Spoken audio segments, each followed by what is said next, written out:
तर हा आरी वर्क ब्लाऊज आहे. तर ही बाहीवरची डिझाईन आहे आणि ही पुढच्या गळ्याची आहे, ही बॅक साईडची. तर आपल्याला अस्तर कटिंग करून घ्यायचा. प्रिन्स कट ब्लाऊज आहे.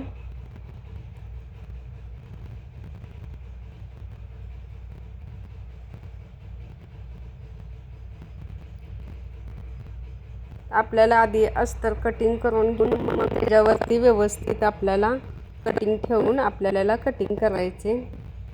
तर तयार आरी वर्क आहे. तर नवरीचा ब्लाऊज आहे हा.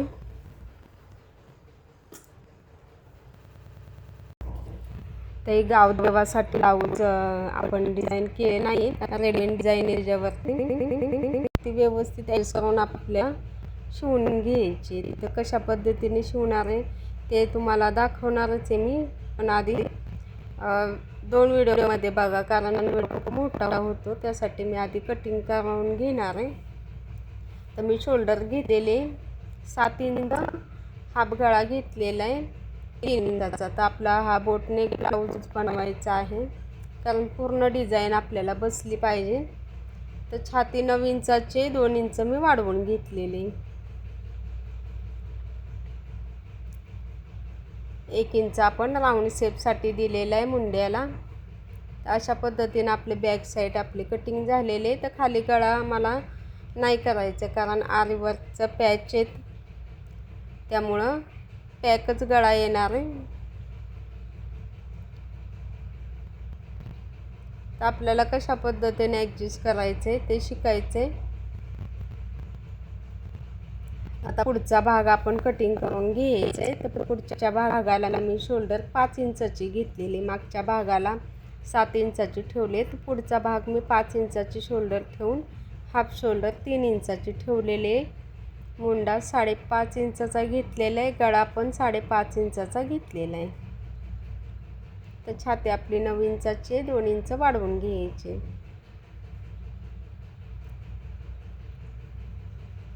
मुंड्याला आणि गळ्याला शेप देऊन घ्यायचे आणि जितकी आपली ब्लाऊजची उंची आहे तितकी उंची घ्यायची. बॅक साईडची जितकी घेतलेली तितकीच उंची घ्यायची आणि या सरळ लाईनी करून घ्यायची आणि कटिंग करून घ्यायचे. तर हा आपला प्रिन्स कट ब्लाऊज आहे.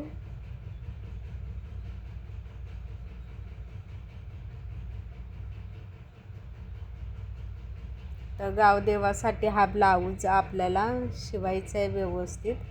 तर 4 इंच मी हा टक्स घेतलेला आहे आणि उभा पण 4 इंच घेतलेला आहे. आतमध्ये 1 इंच घेतलेला आहे आणि असा शेप देऊन घेतलेला आहे. आपल्याला आता कटिंग करून घेऊन प्रिन्स कटला आकार द्यायचा आहे. तर शिलाईचा व्हिडिओ बघण्यासाठी चॅनेलला सबस्क्राईब करा आणि लाईक करायला विसरू नका.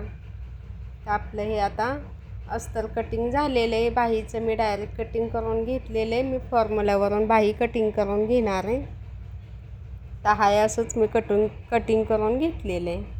तर आता आपण पिसावरती आपण अस्तर व्यवस्थित मॅनेज करून कटिंग करून घ्यायचे.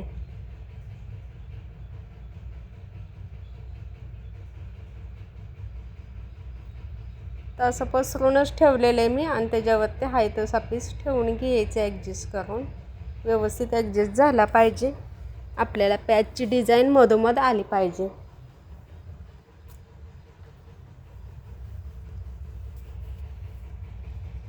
व्यवस्थित डिझाईन मधोमध येईल असं ठेवून घ्यायचे. कसं ॲडजस्ट होतं हे बघितलं पाहिजे, कारण कसं आपलं कटिंग वेगळं असतं आणि आरी वर्कचं वेगळं येतं थोडंसं, त्यामुळं थोडं प्रॉब्लेम येतो. पण तरीही आपण व्यवस्थित कटिंग करून शिलाईमध्ये व्यवस्थित आपलं मॅनेजिंग करून घ्यायचे.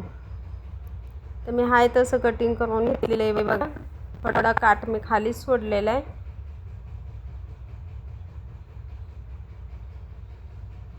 तर आता शिलाईचा व्हिडिओ खूप इंटरेस्टिंग आहे, तुम्ही नक्की बघा. तर मी कशा पद्धतीने बॅक साईड शिलाई करणार आहे. तर आपलं कटिंग करून झालेलं आहे. हा पुढचा भाग आपण सिंगलच पिसाचा आहे. पुढचा वन साईडला येणार, जिकडं पदर घेतो तिकडे नाही, एका साईडला आपला फक्त हा गळा येणार आहे डिझाईनचा.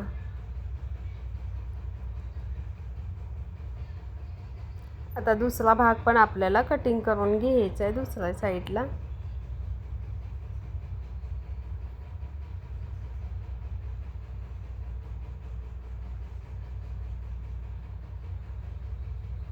तर खूप छान असा रंग पण आहे साडीचा, वांगी कलर आहे.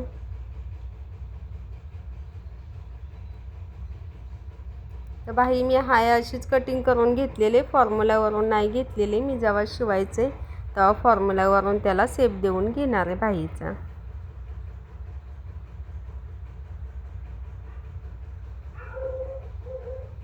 अशा पद्धतीने आपलं संपूर्ण कटिंग झालेलंच आहे. तर शिलाईचा व्हिडिओ बघण्यासाठी